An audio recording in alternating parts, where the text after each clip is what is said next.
ketika ada ayat wa kulu washrabu hatta yatabayyana lakumul khaytul abyadu minal khaytil aswad. Itu kalau mau tidur ya benar-benar bawa benang putih sama benang hitam, ditulis dipasang di pintunya. Jadi kalau makan dinceng lagi kok masih belum kelihatan, wah masih boleh makan. Terus begitu. Kalau sudah mulai syuruk, mulai padang, wah berarti sudah imsak. Jadi karena makanlah dan minumlah sampai benang hitam terbedakan dari benang putih. Artinya kalau malam kan dulu kan nggak ada listrik, nggak ada lampu, berarti kalau benar-benar masih malam nggak terlihat, berarti masih boleh makan. Nanti terus dilihat gitu. Terus, ya sudah wakafnya di situ. Hatta yatabayyana lakumul khaytul abyadu minal khaytil aswad, wakaf dulu. Terus akhirnya Kanjeng Nabi itu piye kok umatku jadi masangi benang ini. Akhirnya Jibril teko. Ini makanya unik dalam ulumul Quran. Satu-satunya ayat yang diturunkan hanya satu kata itu ya ayat itu tok. Terus Jibril datang, Muhammad ayatnya ku kurang sitok. Minal fajr. Terus ditambahin minal fajr. Jadi minal fajr itu unik. Ada Jibril jauh-jauh dari langit. Iku mau nurun apa? Minal fajr. Makanya kalau kamu nanti dites, kalau ingin jadi dokter tafsir dites, ada satu kalimat yang diturunkan jauh-jauh Jibril ke bumi. Apa kalimat itu? Jawabannya minal fajr. Wis alim yakin aku. Memang ikut tak? Masa ikut saudara? Mereka gara-gara sahabat itu terus masangi apa? Benang ngincang. Minal fajr. Baru mereka tahu maksud fajar, maksud apa? Benang hitam artinya malam, benang putih artinya fajar. Sodik sudah menyingsing. Semenjak itu sudah ada benang-benangan karena jadi orang-orang ngono maksudnya cek orang sithik gitu terus turun apa minal fajar ya. Jadi nanti kalau sampean latihan tes jadi dokter apa tafsir, ayat mana yang diturunkan hanya satu kalimat atau satu kata jawab apa minal fajar, lolos langsung dokter. Pun pinter ya, pinter ngerti maksudnya orang dikandang. Lah nanti hubungan kita dengan Allah ya seperti itu. Sejauh mana kita memaklumatkan Allah, sejauh mana kita mengkampanyekan Allah. Saya berkali-kali bilang, saya kemarin kan di Korea itu sebetulnya saya yakin hanya doa saya sering berdoa, ya Allah Engkau dipuji di langit dan di bumi. Lalu kalau di bumi ateis itu caranya kayak apa? Dulu saya itu terobati karena Uni Soviet setelah persemakmuran banyak menjadi negara Islam, berarti itu bukti bahwa Allah pun dipuji di bumi Uni Soviet. Lalu yang kayak Korea kayak apa? Ternyata betul Koreanya tetap ateis gara-gara diserbu Indonesia.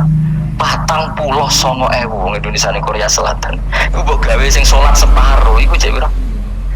24 koma kira-kira selawe digawe selawe ewu. Ku selawe ewu salat kabeh, tahlilan kabeh seruame. Lah kok sing ngritik tahlil muni sunah Rasul tok serame. Kok rame lah walhasil. Kita tahlilan wae itu enggak ada hadisnya. Enggak apa-apa sing penting muni hadis sing sitok. Tahlil muni hadis ya ibadah, tahlil ya ibadah. Mbok lah soal kok bener ding totalan guri. Sing penting rame. Maksudnya sementing rame ngomong visi Islam. Itu Islam tahlil, sitok Islam sunnah Rasul enggak masalah. Wong ape yakin bener saiki ya ora ono klarifikasi. Tapi sementing kan kabeh ngomong tentang Islam.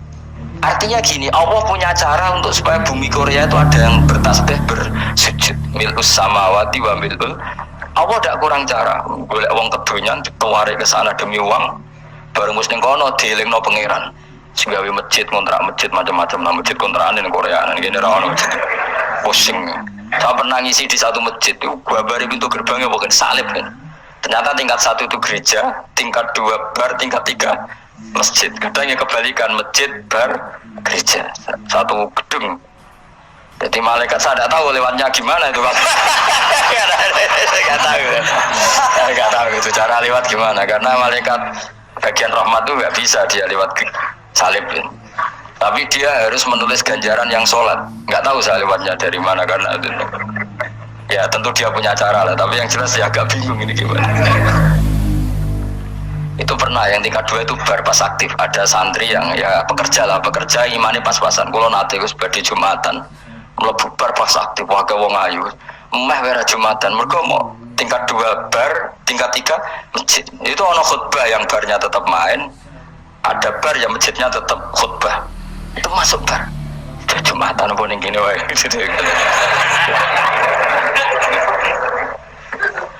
Akhirnya ya di situ beberapa menit terus ada komat Jumatan. Dosa ta Gus ini. Ya aku ini. Ya sekalian Jumatan ku apik. Wong sok dilakoni kok takok dosa ta Gus. Ora imus kadung lakoni kok takok. Artinya gini, Allah punya cara untuk menyebarkan Islam di Korea. Sama seperti Allah punya cara untuk menyebarkan Islam apa? Di Indonesia. Dulu orang Gujarat, Punjab, ya sejarah ini menurut saya ya tetap sebagiannya benar. Meskipun tidak seluruhnya benarnya, sejarah Islam masuk Indonesia rata-rata orang kan menulis pedagang Gujarat, India ke Indonesia dagang karena mereka mukmin akhirnya juga menyebarkan apa? Islam. Itu jelas nyata. Meskipun tidak semuanya seperti itu karena ada yang dibawa Yusuf Barus itu yang muridnya Sayyidina Ali itu. Terus juga ada yang dibawa beberapa habaib dari Yaman langsung ke Indonesia, kayak yang di daerah Tuban itu kan langsung habib-habib dari Samarkand langsung ke mana? Tuban. Makanya saya bilang sejarah itu semuanya benar karena memang variasi masuknya Islam di Indonesia itu banyak. Jadi itu nggak masalah. Sampai niru sing kedunyan mawon sing luwih gampang napa? Belum gitu. Kayak Jakarta itu kan kota kayak gitu, baru kayak wong kedunyan orang ke Jakarta semua. Gara-gara tahu mondok pedutan tadi ahli Fathul Qorib tadi yang sampai bab sholat terus bikin masjid. Iku coba takoki faraid terang ora iso kan. Pemene takoki muamalah terang ora iso, tapi nak trimo carane sholat sing batal apa ngentut roh. Aduh, ilmune kok roh nak nganti bab iku jek roh. Sing batal sholat apa jek roh ngentut nyekel wong wedok jek roh. Tapi bocah aja takoki sing detail apa. Cara mengenali kiblat dengan hisab yauma rasdil kiblat wis ora iso. Ada nganggo komputer itu loh, nganggo jam ya, nganggo kompas. Padahal ono ilmune yauma rasdil apa? Kiblat di bulan tertentu, hari tertentu itu nanti matahari tepat di atas Ka'bah. Serang ora iso, nek ngono niku serang ora iso. Ya saya ulang lagi ya. Jadi kesalahan kita adalah kebenaran itu kita sembunyikan. Padahal awal dikenalnya Islam itu lewat i'lam, fasda bima tu'maru, kebenaran harus